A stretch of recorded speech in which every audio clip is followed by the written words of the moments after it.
नमस्कार साथियों, मैं आप सभी का स्वागत करता हूं इस 12 प्लस के ऑनलाइन प्लेटफॉर्म पे।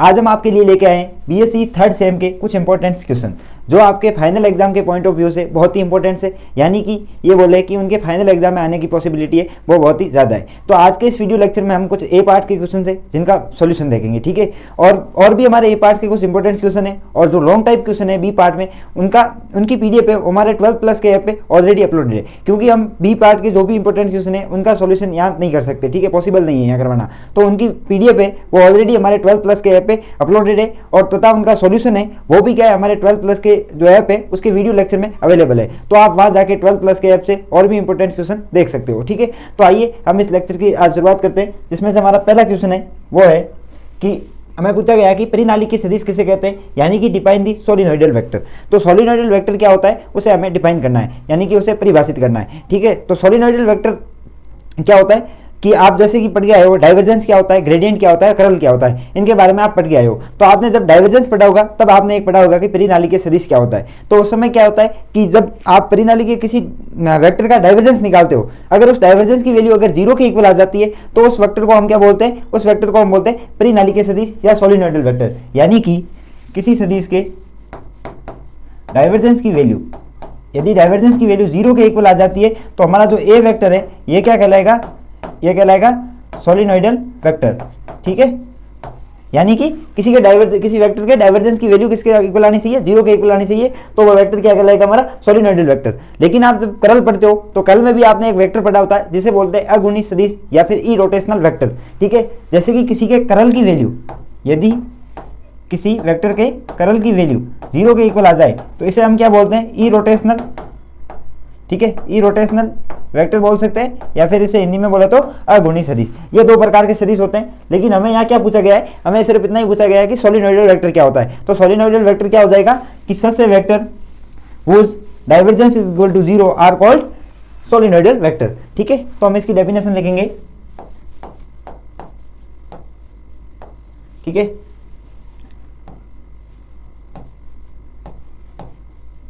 ठीक है, such vector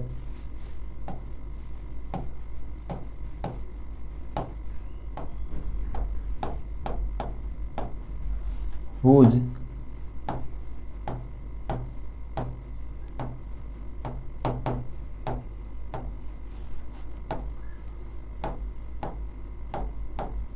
is equal to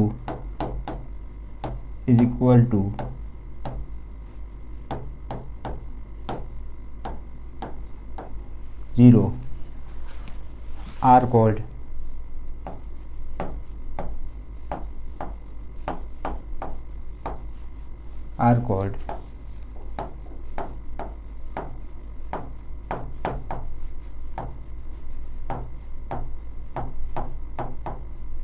solenoidal vector. यानी कि किसी सदिश के अगर डाइवर्जेंस का वैल्यू वो क्या आ जाए, 0 आ जाए, तो उस सदिश को हम क्या बोलते हैं, परिनाली के सदिश बोलते हैं, ठीक है। तो इसको हिंदी में लिखे तो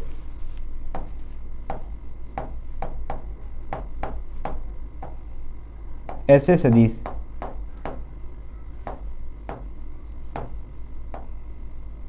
जिसके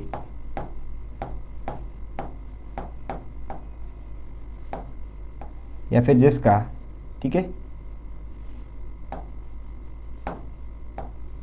जिसका डाइवर्जेंस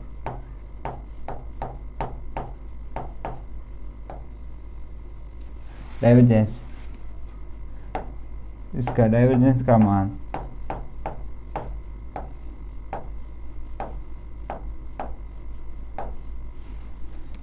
शून्य के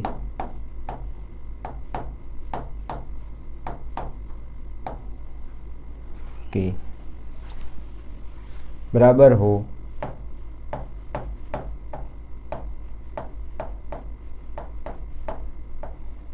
ऐसे सदिश को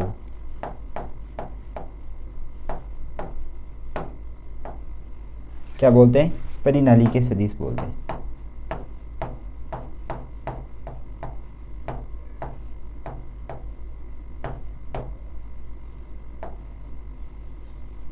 परिनाली के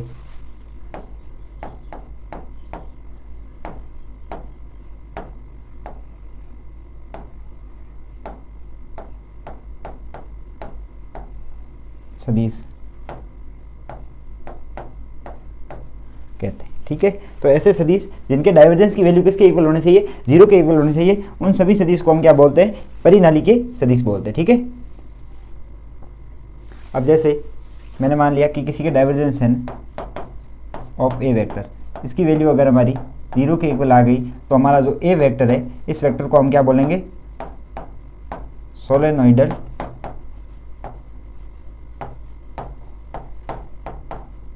इस वेक्टर को हम क्या बोलेंगे, ये हमारा वेक्टर जो है ये क्या कहलाएगा, परिनाली के सदिश कहलाएगा। ठीक है, जैसे आप एग्जांपल के रूप में देखो तो हमारा चुंबकीय क्षेत्र सदिश होता है, उसके डाइवर्जेंस की वैल्यू भी किसके इक्वल होती है, 0 के इक्वल होती है। तो हम चुंबकीय क्षेत्र सदिश को क्या बोल सकते हैं, एक सोलिनोइडल वेक्टर बोल सकते हैं। ठीक है, जैसे एग्जाम्पल के रूप में मैं लूँ, एग्जाम्पल के लिए जो हमारे डाइवर्जेंस ऑफ बी वेक्टर है वो भी किसके इक्वल होता है, 0 के इक्वल होता है। तो ये हमारा चुंबकीय क्षेत्र सदिश क्या कहलाएगा, परिनाली के सदिश कहलाएगा, यानी कि सोलिनोइडल वेक्टर कहलाएगा। ठीक है, तो ये तो हमारा हो गया सोलिनोइडल वेक्टर। अब चलते हैं हम नेक्स्ट क्वेश्चन पे। नेक्स्ट क्वेश्चन है हमारा कि अद्वितीयता का प्रमेय क्या होता है, उसका हमें क्या लिखना है, कथन लिखना है। Right the statement of uniqueness theorem. ठीक है, हमें किसका स्टेटमेंट लिखना है, यूनिकनेस थ्योरम का। ठीक है,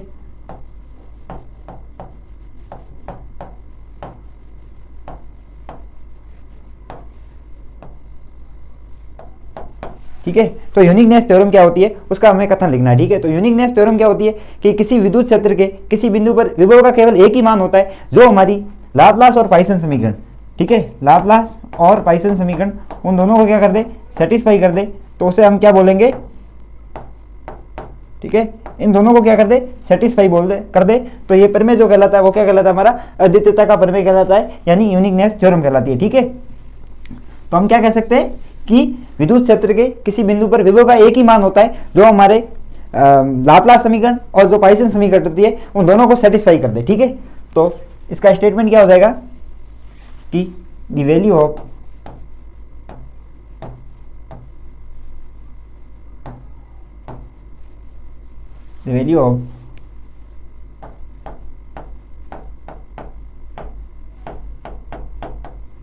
potential in electric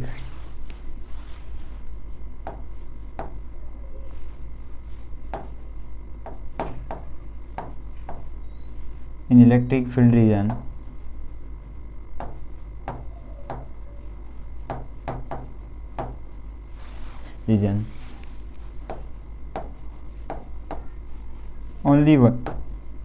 only one which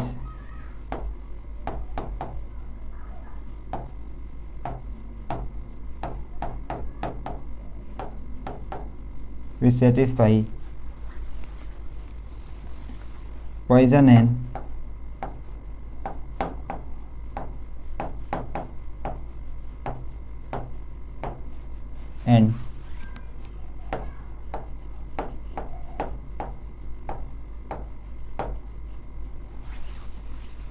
Poisson equation, यानी कि the value of potential in electric field region only one which is satisfy Poisson and Laplace equation. ठीक है, ये इन दोनों को क्या कर दे, सेटिस्फाई कर दे, तो इसे हम क्या बोलेंगे, इस कथन को क्या बोलेंगे, अद्वितीयता का कथन। ठीक है, जैसे हिंदी में लिखे तो किसी विद्युत क्षेत्र में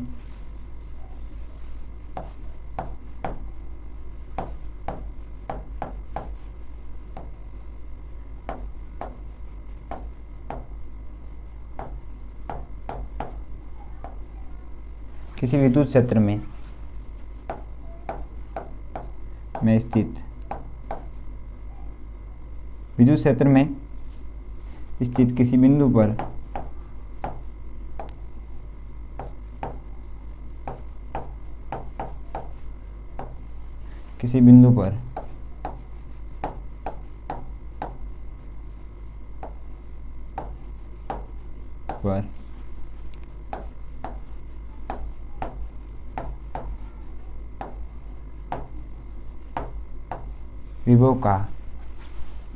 विभव का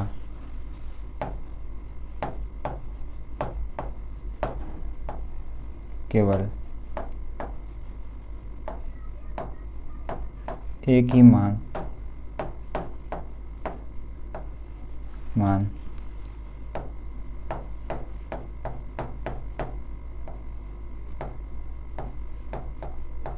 होता है जो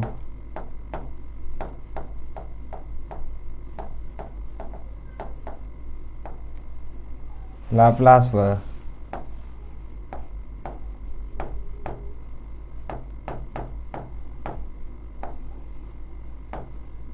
पॉइसन समीकरण,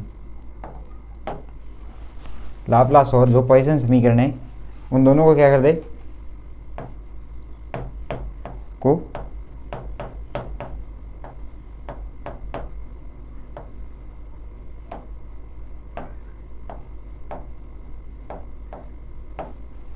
संतुष्ट कर दे। ठीक है, तो उसे हम क्या बोलते हैं, अद्वितीयता का प्रमेय यानी यूनिकनेस थ्योरम बोलते हैं। ठीक है, तो इलेक्ट्रिक फील्ड रीजन में हमारे किसी बिंदु पर विभव का एक ही मान हो और वो क्या कर दे, उन दोनों को सेटिस्फाई कर दे, लाप्लास इक्वेशन और जो पॉइसन इक्वेशन है उन दोनों को। ठीक है,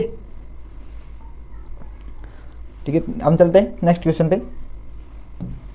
नेक्स्ट क्वेश्चन है हमारा विद्युत द्विध्रुव क्या होता है, what is a electric dipole. ठीक है, तो आपने दो, जैसे आपने इलेक्ट्रिक डाइपोल पढ़ा होगा और एक पढ़ा होगा इलेक्ट्रिक डाइपोल मोमेंट। ठीक है, तो इन दोनों में थोड़ा बहुत डिफरेंस है। तो इलेक्ट्रिक डाइपोल क्या होता है कि हमारे जो दो आवेश लेते हैं हम, ठीक है, उनका जो मैग्नीट्यूड है यानी कि उनका परिणाम है वो तो क्या हो, इक्वल हो। यानी कि मैं दो आवेश लेता हूँ, एक आवेश है जो, ठीक है, Q, और दूसरा आवेश क्या है, उसका मैग्नीट्यूड तो Q ही है, लेकिन चार्ज क्या हो, जो हमारे उनकी प्रकृति क्या हो, अपोजिट हो। यानी कि एक पॉजिटिव चार्ज हो तो दूसरा हो नेगेटिव चार्ज हो। ठीक है, इनको अगर हम कुछ दूरी पर रख देते हैं, ठीक है, इन आवेश को हम कुछ दूरी पर रख देते हैं, ठीक है, मैंने d दूरी पर रख दिया, तो इनसे जो बनने वाली जो व्यवस्था है, इस व्यवस्था को हम क्या बोलते हैं, विद्युत द्विध्रुव बोलते हैं। ठीक है, तो इस बनी व्यवस्था को क्या बोलते हैं, विद्युत द्विध्रुव बोलते हैं। ठीक है, तो विद्युत द्विध्रुव क्या हो गया कि समान परिणाम तथा विपरीत प्रकृति के आवेश अगर कुछ दूरी पर रख दिए जाते हैं तो इनसे बनने वाली जो हमारी व्यवस्था है उस व्यवस्था को हम क्या बोलते हैं, विद्युत द्विध्रुव बोलते हैं। और अब बात करते हैं विद्युत द्विध्रुव आघूर्ण की। तो विद्युत द्विध्रुव आघूर्ण क्या होता है कि विद्युत द्विध्रुव आघूर्ण को हम किससे डिनोट करते हैं, P से डिनोट करते हैं।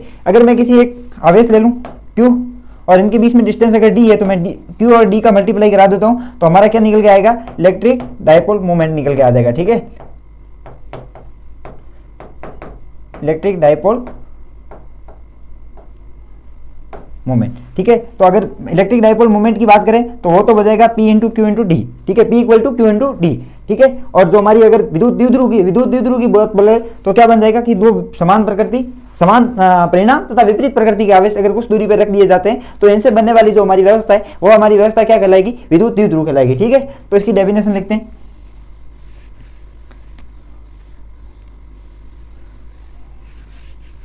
ठीक है, if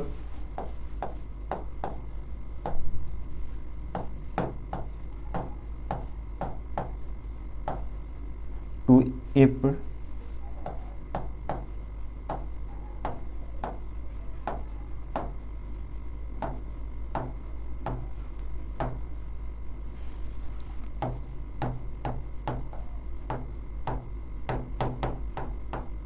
equal and opposite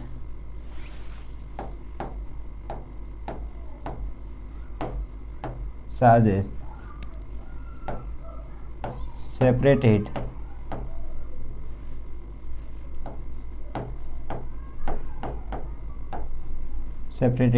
by a small distance, by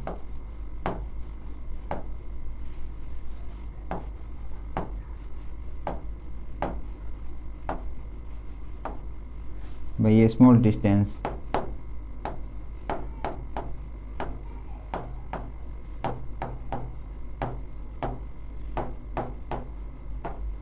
then the couple of charges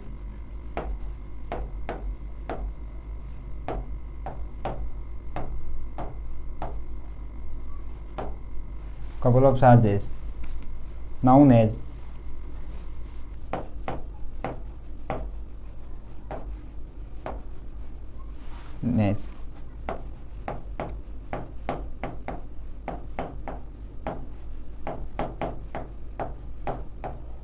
electric dipole. ठीक है, अगर मैं हिंदी में लिखूं तो क्या हो जाएगा, हिंदी में लिखूं तो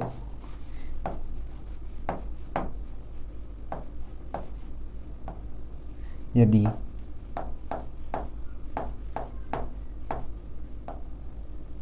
यदि समान परिणाम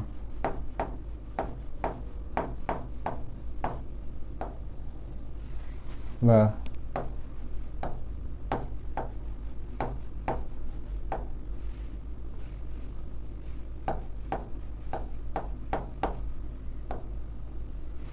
समान परिणाम व विपरीत प्रकृति के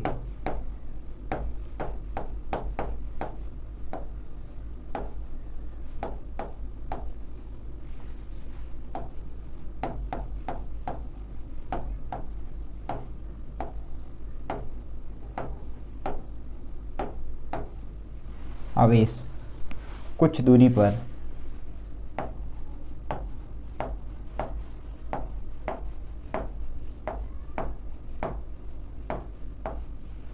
रख दिए जाए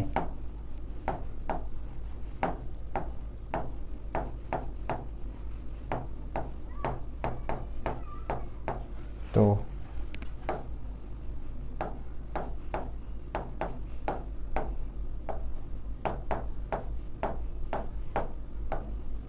इनसे बनने वाली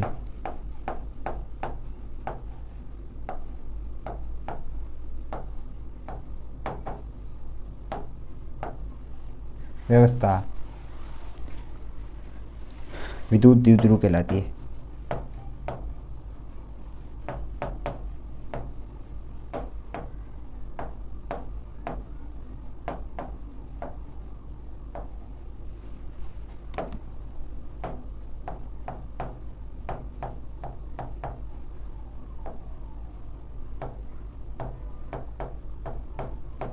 ठीक है, तो इनसे बनने वाली जो व्यवस्था है वो हमारी क्या कहलाती है, विद्युत द्विध्रुव कहलाती है।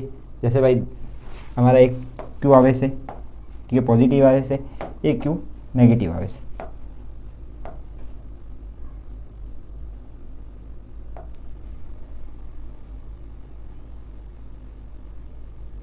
ठीक है, ये डी डिस्टेंस पे रखा हुआ है, तो इनसे बनने वाली जो हमारी व्यवस्था है वो क्या कहलाएगी, विद्युत द्विध्रुव कहलाएगी। ठीक है, तो विद्युत द्विध्रुव क्या होता है कि समान परिणाम तथा विपरीत प्रकृति के आवेश अगर मैं कुछ दूरी पर रख देता हूँ तो इनसे जो बनने वाली व्यवस्था है हमारी वो क्या कहलाती है, विद्युत द्विध्रुव कहलाती है। ठीक है, तो अब चलते हैं हम नेक्स्ट क्वेश्चन पे।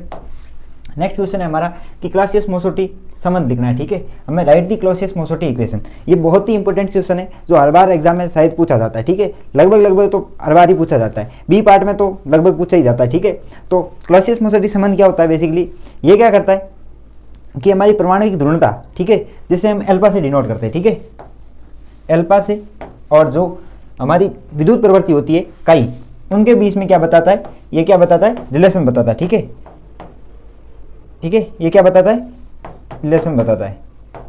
परमाणुविक विद्युत प्रवृत्ति तथा परमाणुविक ध्रुवणता के बीच में क्या बताता है, हमारा रिलेशन बताता है, जिसे हम क्या बोलते हैं, क्लॉसियस-मोसर्टी संबंध बोलते हैं। ठीक है, या फिर इसे इस प्रकार भी पूछ सकते हैं कि क्लॉसियस-मोसर्टी इक्वेशन क्या होती है, या फिर क्लॉसियस-मोसर्टी संबंध क्या होता है। ठीक है, तो क्लॉसियस-मोसर्टी संबंध कुछ इस प्रकार होता है कि काई इक्वल टू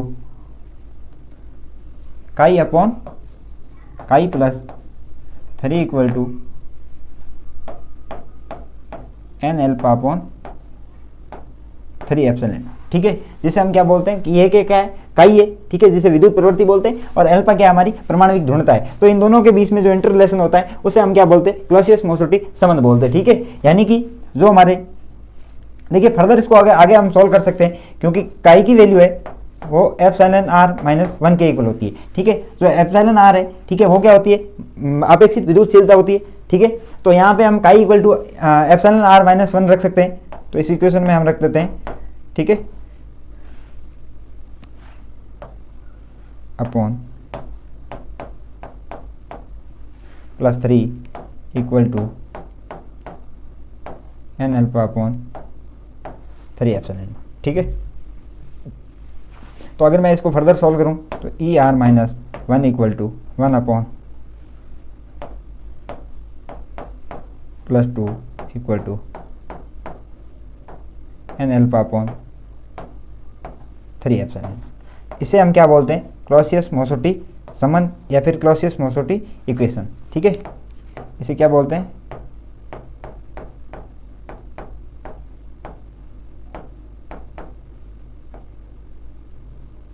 क्लॉसियस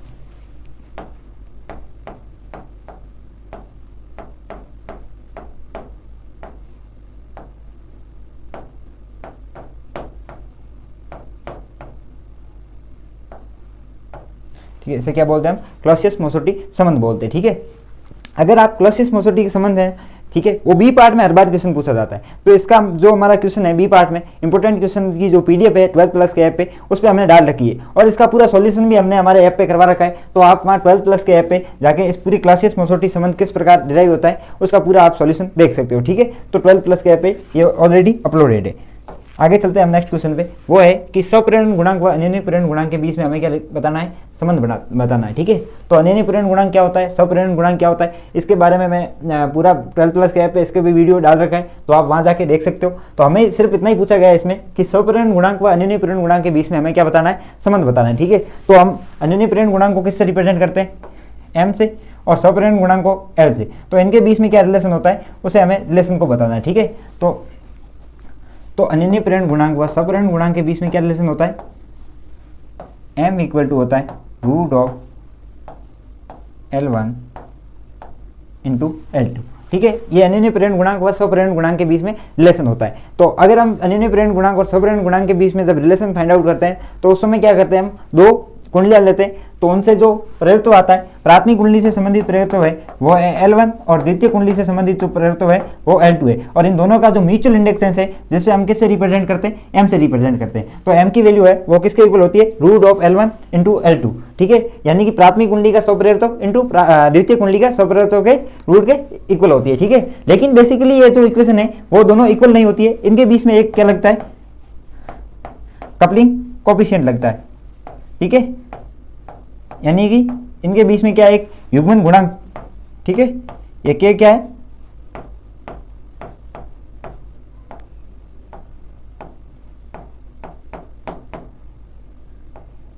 हमारा क्या है, एक क्या है, युग्मन गुणांक है। क्योंकि ये दोनों इक्वेशन क्या होती है, एक दूसरे के इक्वल नहीं होती है, इसके कारण इसके आगे क्या लगता है, एक युग्मन गुणांक लगता है जिसे हम k से रिप्रेजेंट करते हैं। लेकिन जब हम आइडियल स्टेट की बात करते हैं तो उस समय जो हमारी k की वैल्यू 1 हो जाती है, तो उस समय ये दोनों इक्वेशन क्या होती है, आपस में बराबर होती है। ठीक है, अगर मैं या m इक्वल टू, ठीक है, k इक्वल टू 1 कहाँ होता है, जब ये हम आदर्श अवस्था की बात करते हैं।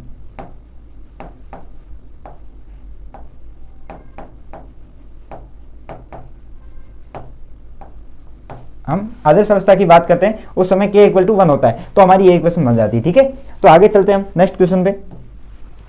नेक्स्ट क्वेश्चन है वो हमारा एक न्यूमेरिकल टाइप क्वेश्चन है जिसमें हमें पूछा गया है कि 50 फेरों वाली कुंडली से समन चुंबकीय फ्लक्स ज्ञात करना है। ठीक है, तो हमें क्या ज्ञात करना है, ठीक है, समन चुंबकीय फ्लक्स दे रखा है, सॉरी 1 सेकंड में 0.3 वेबर से घटकर 0 रह जाता है। ठीक है, तो हमें समन चुंबकीय फ्लक्स में कितना परिवर्तन हो रहा है वो दे रखा है, टाइम दे रखा है और उसमें नंबर ऑफ टर्न्स दे रखे हैं। ठीक है, तो कुंडली के सिरों के मध्य विभवांतर ज्ञात करना है। ठीक है, तो हमें क्या ज्ञात करना है, विभवांतर ज्ञात करना है, यानी कि प्रेरित विद्युत वाहक बल या फिर विभवांतर बोलो एक ही बात है, तो उसे फाइंड आउट करना है। यानी कि हमें किसकी वैल्यू फाइंड आउट करनी है, ई की वैल्यू फाइंड आउट करनी है। ठीक है, तो हम पहले क्या करेंगे, जो हमें गिवन वैल्यू है उनको एक बार लिख लेते हैं। ठीक है, तो हम पहले गिवन वैल्यू लिखेंगे।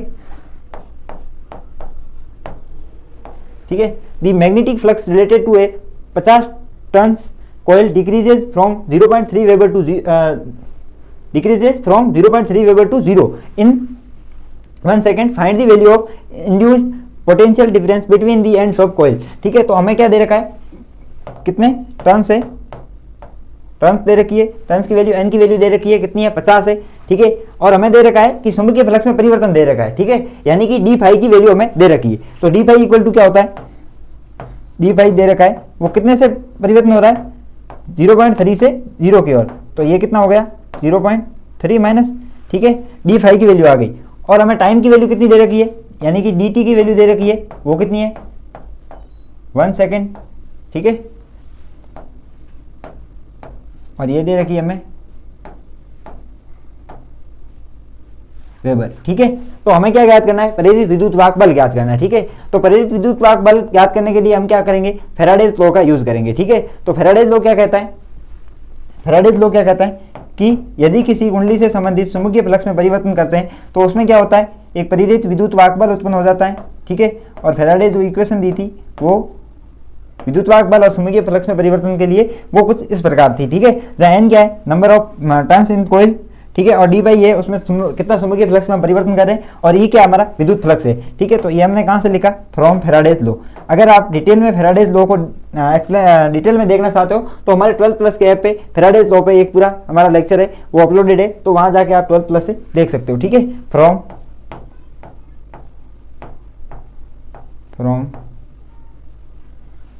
Faraday's law.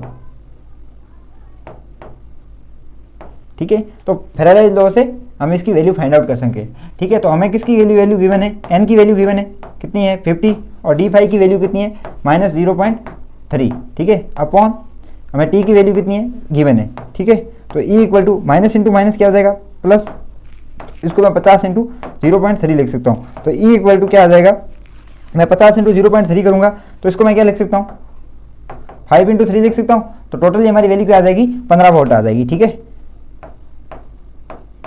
तो हमें किसकी वैल्यू फाइंड आउट करनी थी, प्रेरित विद्युत वाहक बल की, या फिर विभवांतर बोल सकते हैं, उसकी वैल्यू फाइंड आउट करनी थी। तो इससे संबंधित जो हमारी विद्युत वाहक बल की वैल्यू आई है वो कितनी आई है 15 वोल्ट आई है। ठीक है, क्योंकि हमें देखिए एन दे रखा था, फाई दे रखा था, टी दे रखा था, तो इन सबके और विद्युत वाहक बल हमें क्या ज्ञात करना था। तो इनके बीच में संबंध कौन सी इक्वेशन बताती है, फेराडेज लॉ बताती है। तो फेराडेज लॉ का यूज करके हमने सीधा इसकी वैल्यू निकाल दी। ठीक है, बहुत ही सिंपल क्वेश्चन था। आगे चलते हैं हम नेक्स्ट क्वेश्चन पे।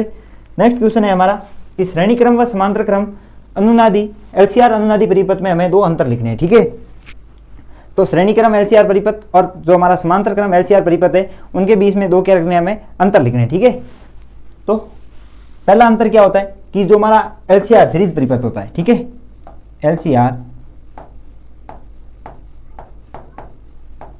सीरीज सर्किट, ठीक है, एलसीआर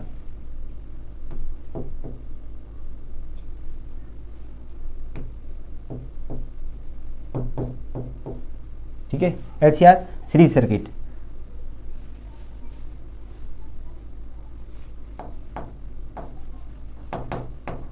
ठीक है, और एक साइड में हम लिख लेते हैं पैरेलल एलसीआर सर्किट।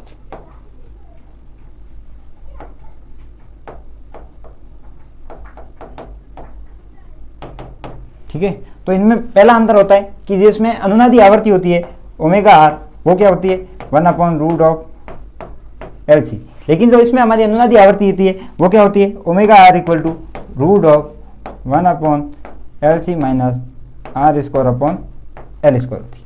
ठीक है, तो इनमें पहला डिफरेंस देखिए आप, सीधा दिख रहा है कि इसमें क्या होता है कि जो अनुनादी आवृत्ति होती है वो किस पे डिपेंड नहीं कर रही है, रेजिस्टेंस पे डिपेंड नहीं कर रही है। ठीक है, तो does not depend on resistance. ठीक है, लेकिन इसमें जो हमारी अनुनादी आवृत्ति है वो किस पे डिपेंड कर रही है, इस रेजिस्टेंस पे डिपेंड कर रही है। ठीक है, तो पहला अंतर तो ये हो गया। और दूसरा अंतर इसमें ये होता है कि जो सीरीज एलसीआर सर्किट में अनुनादी आवृत्ति पर जो बहने वाली धारा होती है वो क्या होती है, इसमें सीरीज एलसीआर सर्किट में मैक्सिमम होती है, लेकिन जो हमारा पैरेलल एलसीआर सर्किट होता है उस समय जो बहने वाली धारा होती है वो क्या होती है, मिनिमम होती है। तो इनके बीच में ये दो बेसिक डिफरेंस हो गए जिसे हम लिखेंगे। एक तो पहला डिफरेंस है कि ये रेजिस्टेंस पे डिपेंड नहीं करती है, दूसरे में क्या होता है कि ये जो अनुनादी आवृत्ति है वो किस पे डिपेंड कर रही है, रेजिस्टेंस पे डिपेंड कर रही है। ठीक है, और दूसरा अंतर क्या हो गया इनके बीच में कि जो हमारी अनुनादी आवृत्ति पर जो बहने वाली धारा है वो किस पे डिपेंड मैक्सिमम होती है इसमें एलसीआर सीरीज सर्किट में, और पैरेलल में क्या होती है, मिनिमम होती है। ठीक है, यहाँ लिखेंगे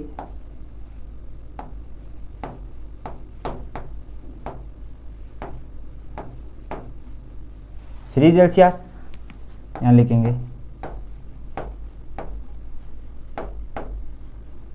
पैरेलल एलसीआर। ठीक है, तो इसमें क्या होता है कि पहले तो यही एक अंतर हो गया। ठीक है,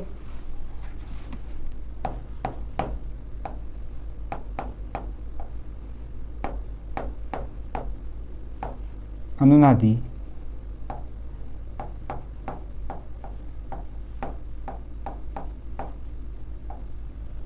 आवृत्ति ओमेगा आर, जिसकी वैल्यू कितनी थी ओमेगा आर अपॉन LC, प्रतिरोध पर निर्भर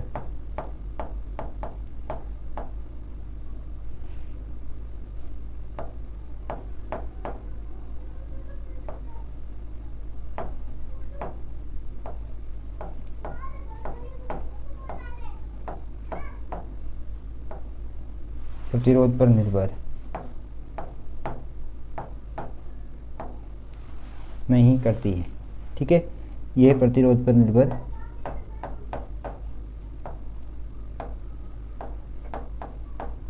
ठीक है, लेकिन इसमें क्या होता है, इसमें उल्टा होता है। अनुनादी आवर्ती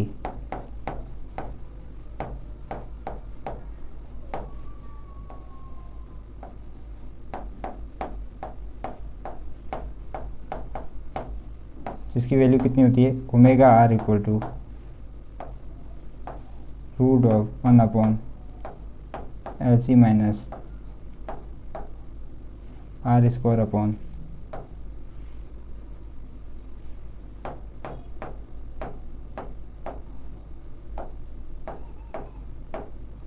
एल स्क्वायर।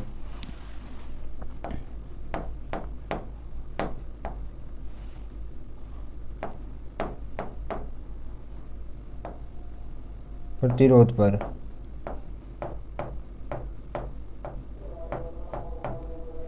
निर्भर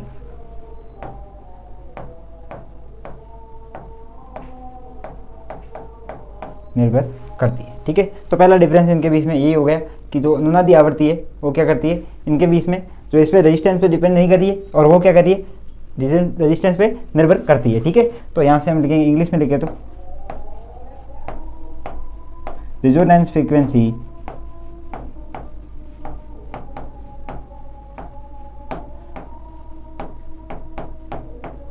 omega R upon L C does not depend on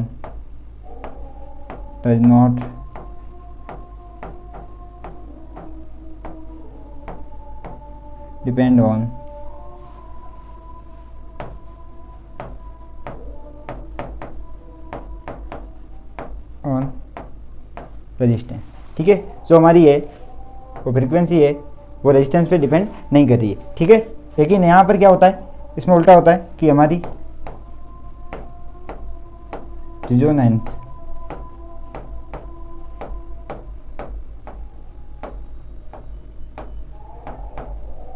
frequency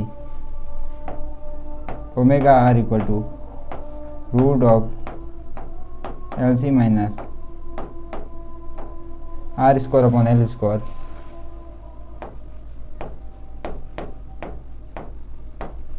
depend on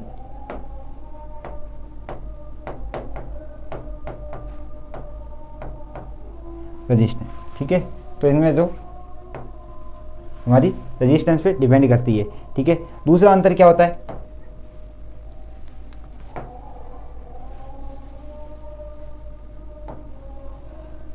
ठीक है, दूसरा अंतर क्या होता है कि दूसरा अंतर यही है कि अनुनादी आवृत्ति पर जो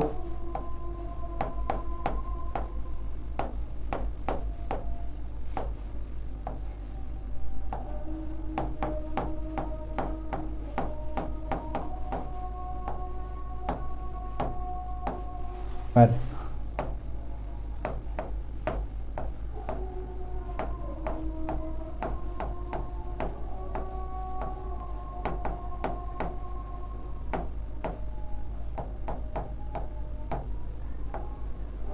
अनुनादी आवृत्ति पर धारा का मान क्या होता है, अधिकतम होता है।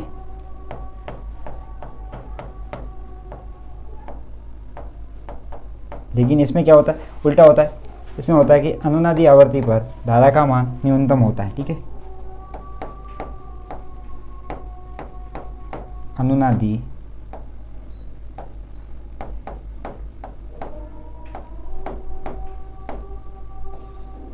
आवृत्ति पर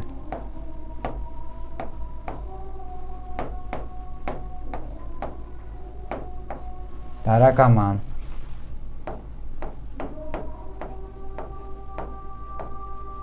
न्यूनतम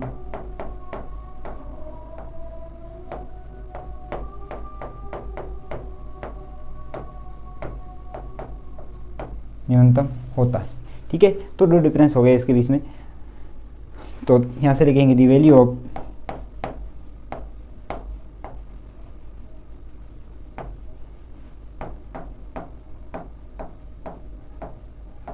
current is maximum eight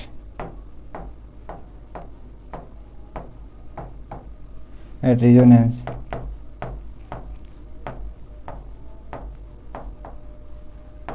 eight resonance frequency. ठीक है, यहाँ से लिखेंगे कि the value of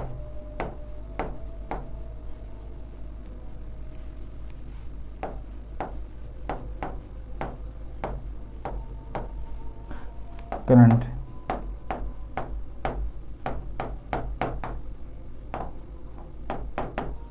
minimum eight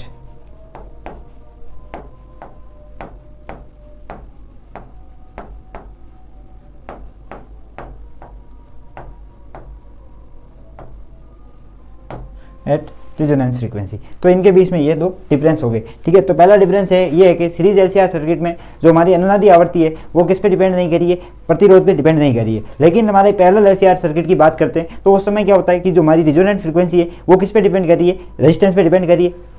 दूसरा अंतर यह है कि अनुनादी आवर्ती पर जो इस परिपथ में बहने वाली धारा होती है वो क्या होती है, सीरीज एलसीआर सर्किट में मैक्सिमम होती है। लेकिन जब हम पैरेलल एलसीआर सर्किट की बात करते हैं तो उस समय रेजोनेंट फ्रीक्वेंसी पर जो बहने वाली धारा होती है उसकी वैल्यू क्या होती है, न्यूनतम होती है। तो इनके बीच में दो बेसिक डिफरेंस हो गए जो हमने लिख लिए। अगर आप डिटेल में सीरीज एलसीआर सर्किट और पैरेलल एलसीआर सर्किट के बारे में देखना चाहते हो तो इनके ऊपर इसके बेस पे हमने एक बड़ा क्वेश्चन भी बनता है जो भी हमारे 12 प्लस का ऐप है उसके ऐप पे वो अपलोडेड है। ठीक है, जहाँ हमारे इंपॉर्टेंट क्वेश्चन अपलोड किए उसके साथ में अपलोडेड है और इसका सॉल्यूशन भी हमारे वीडियो लेक्चर में अवेलेबल है, तो वहाँ जाके आप देख सकते हो इसको। ठीक है, आगे चलते हैं हम नेक्स्ट क्वेश्चन पे।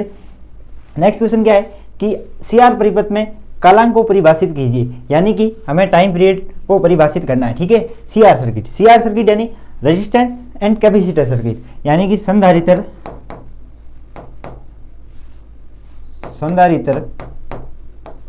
प्लस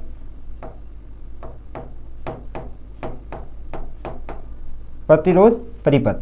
ठीक है, संधारित्र प्लस प्रतिरोध परिपथ यानी कि आरसी परिपथ, या फिर हम क्या बोल सकते हैं इसको, सीआर परिपथ। उसमें समय कालांक क्या होता है। ठीक है, तो समय कालांक क्या होता है कि जैसे इसमें दो परिपथ होते हैं। एक तो जब जो हमारा संधारित्र लगा हुआ होता है यानी कि कैपेसिटर लगा हुआ होता है वो तो एक तो होता है चार्ज होता है, तब उस समय कालांक क्या होता है, या फिर जब वो कैपेसिटर डिस्चार्ज होता है तो उस समय कालांक क्या होता है। तो उन दोनों में से आप किसी एक ही डेफिनेशन लिख लो, आपकी वो वैलिड मानी जाएगी। ठीक है, तो अब अगर मैं संधारित्र जब आवेशित होता है तो उस समय की बात करता हूँ। ठीक है, कोई भी सीआर सर्किट में जब संधारित्र आवेशित होता है तो उस समय जो आवेश की वैल्यू है वो किस प्रकार बढ़ती है, इस प्रकार बढ़ती है, Q equal to Q naught 1 minus e की power minus t upon r c. ठीक है, जहाँ Q नॉट क्या है, Q नॉट जो हमारा संधारित्र लगा हुआ है उस पर मैक्सिमम आवेश कितना आ सकता है उसकी वैल्यू Q नॉट है। ठीक है, अगर देखिए समय कालांक क्या होता है, यानी कि टाइम पीरियड क्या होता है, कालांक यानी समय कालांक यानी कालांक। ठीक है, टाइम पीरियड है वो उसकी वैल्यू है T इक्वल टू, जिसे हम टो सी से भी रिप्रेजेंट करते हैं, तो उसकी वैल्यू होती है आर सी के इक्वल। अगर मैं पूरी इक्वेशन में t equal to r c रख देता हूँ तो हमारी इक्वेशन क्या बन जाएगी, q equal to Q into 1 minus e की power minus r c upon r c. ठीक है, r c upon r c. तो देखिए q equal to Q not 1 minus, ठीक है, ये क्या बन जाएगा, ई की पावर माइनस 1 बन जाएगा। तो Q equal to Q not 1 minus, इसमें क्या लिख सकते हैं, 1 अपॉन ई लिख सकते हैं। तो ई की वैल्यू होती है वो होती है 1.78। ठीक है, अगर मैं इस पूरे में ई की वैल्यू रख के पुट करके पूरे को सॉल्व करता हूँ तो Q इक्वल टू हमारा क्या आ जाएगा, Q नॉट 1 माइनस। ठीक है, तो इस पूरे को मैं सॉल्व करूँ तो इसकी वैल्यू आती है 0.63 Q नॉट। ठीक है, तो यहाँ से हम क्या कर सकते हैं, कालांक की परिभाषा दे सकते हैं या फिर टाइम पीरियड की डेफिनेशन दे सकते हैं इस इक्वेशन से। इस इक्वेशन से किस प्रकार दे सकते हैं कि जो संधारित्र अब क्या हो रहा है, मैंने आवेशित हो रहा है उस समय की बात की है। ठीक है, तो मैं अगर इसका परसेंटेज निकालूं तो ये कितना बन जाएगा, 63% बन जाएगा। ठीक है, तो यानी कि संधारित्र जब आवेशित होता है, ठीक है, उसमें जब हम धारा फ्लो, जो हमारी करंट फ्लो होती है तो उस समय क्या होता है कि जो हमारा कैपेसिटर लगा हुआ है वो क्या होता है, चार्ज होना स्टार्ट हो जाता है। ठीक है, तो समय कालांक वो समय होता है, ठीक है, टाइम पीरियड वह समय होता है जहां पर हमारा जो कैपेसिटर है उस पर पहले कितना जीरो आवेश था, जीरो से बढ़कर मैक्सिमम आवेश का कितना हो जाए 63% हो जाए, तो वो समय क्या कहलाता है हमारा, कालांक कहता है या कालांक कहलाता है या फिर टाइम पीरियड कहते हैं। ठीक है, उसे हम तो यहाँ से हम डेफिनेशन लिख सकते हैं। डेफिनेशन क्या लिख सकते हैं कि वह समय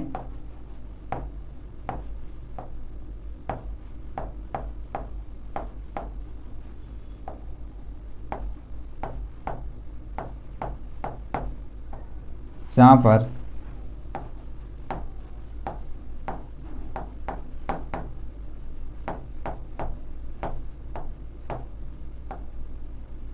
संधारित्र पर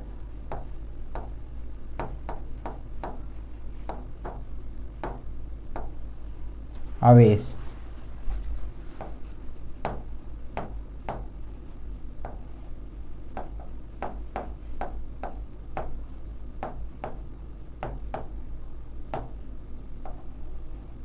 शून्य से बढ़कर कितना हो जाए, शून्य से बढ़कर अपने महत्तम आवेश का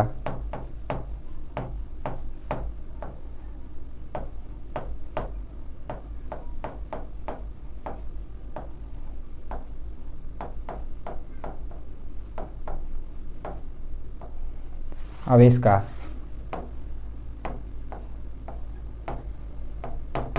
63% हो जाए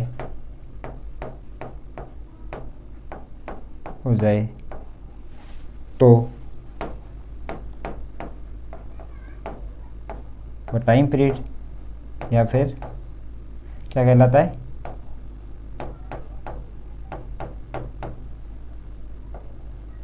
कालांक कहलाता है। ठीक है,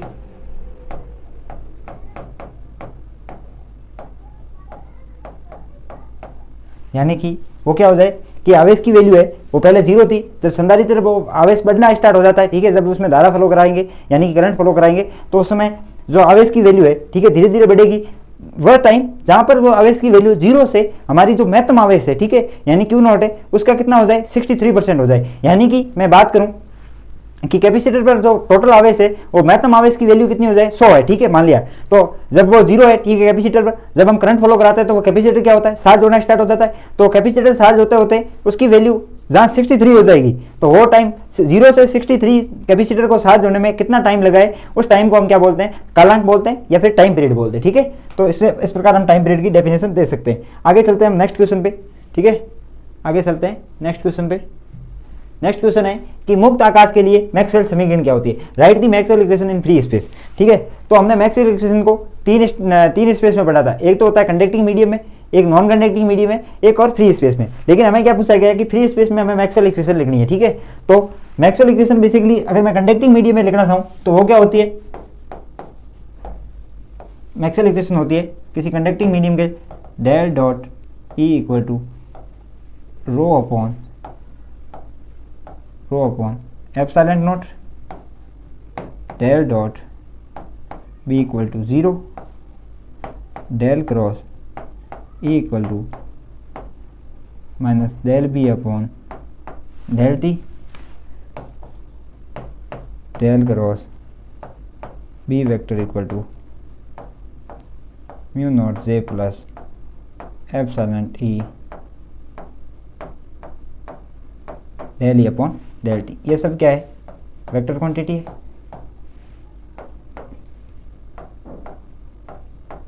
ठीक है, ये तो किसी कंडक्टिंग मीडियम के लिए हमने मैक्सवेल इक्वेशन लिख दी। लेकिन मैं जब फ्री स्पेस की बात करता हूं, ठीक है, फॉर, ठीक है,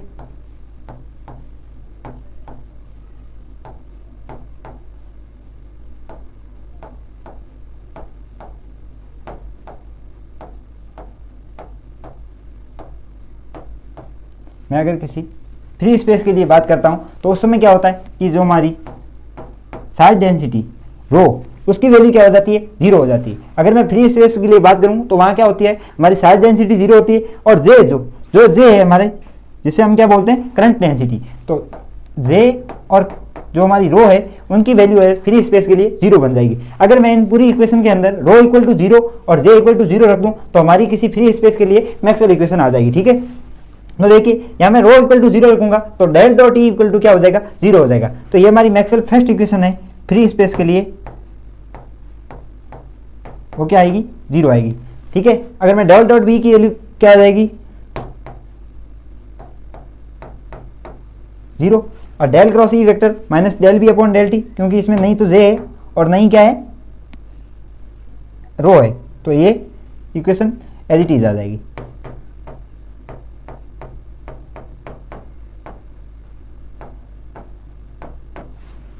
माइनस डेल टी। अगर मैं देखिए इस इक्वेशन में क्या करना है, मैं जे इक्वल टू 0 रखना है, तो इसकी वैल्यू हमारी किसके इक्वल आ जाएगी, 0 के इक्वल आ जाएगी। तो del cross B equal to क्या हो जाएगा, del cross B vector equal to epsilon E del E upon del T.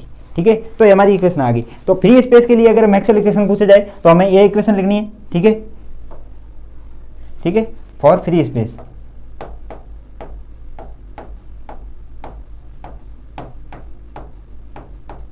तो फ्री स्पेस के लिए मैक्सवेल इक्वेशन ये है, और ये किसके लिए है, फॉर कंडक्टिंग मीडियम। ठीक है, फॉर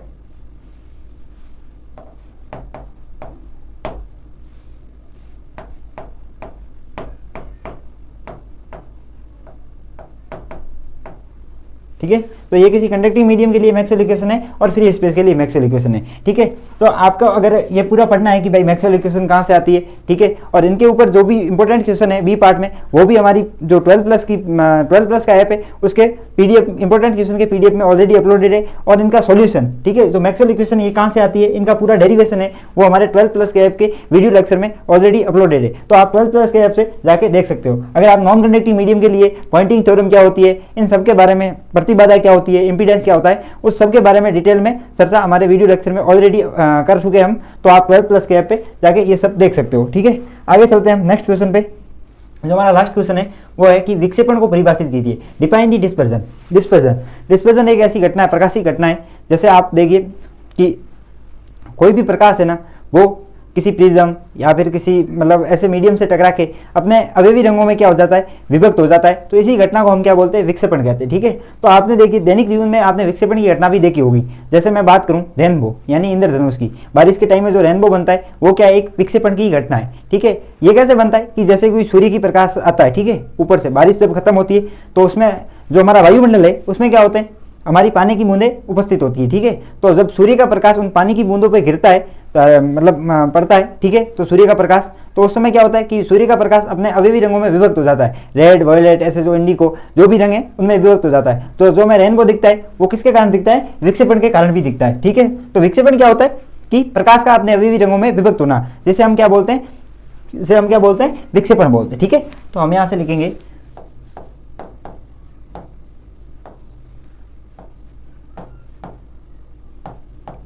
प्रकाश का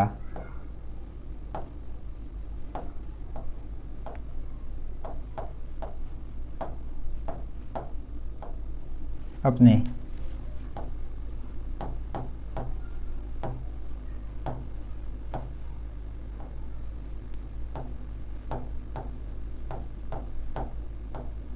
अवयवी रंगों में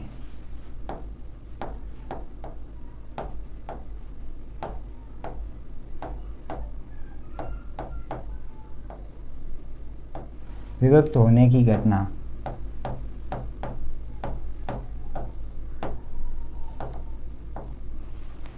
अवयव में विभक्त होने की घटना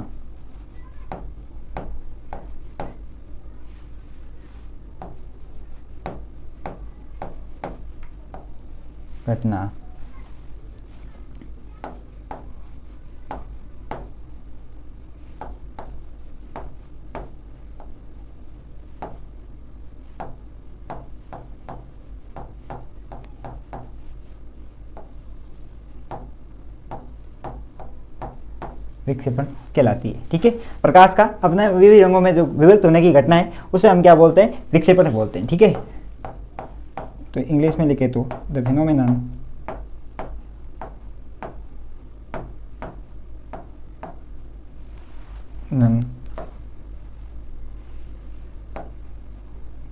ऑफ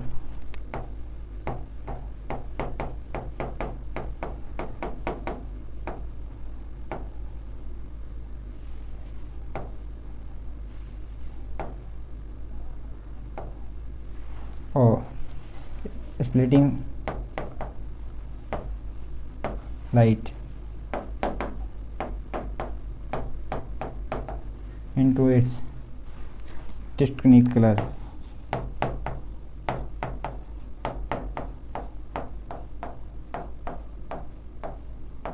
Colors is dispersion.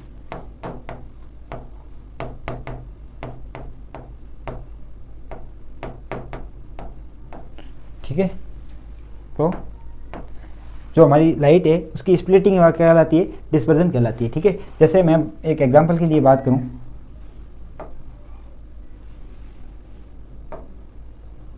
ठीक है, ये हमारे पास क्या है, ये कोई प्रिज्म है। ठीक है, इस पे क्या हो रहा है, ये हमारा कोई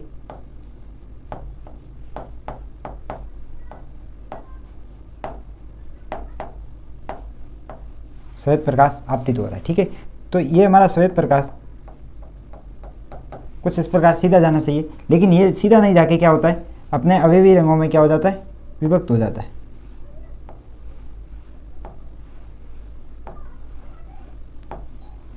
ठीक है, ये क्या हो जाता है, सीधा नहीं जाके अपने अवयवी रंगों में विभक्त हो जाता है। वो अवयवी रंग कौन सा, वॉयलेट, इंडिको, ब्लू,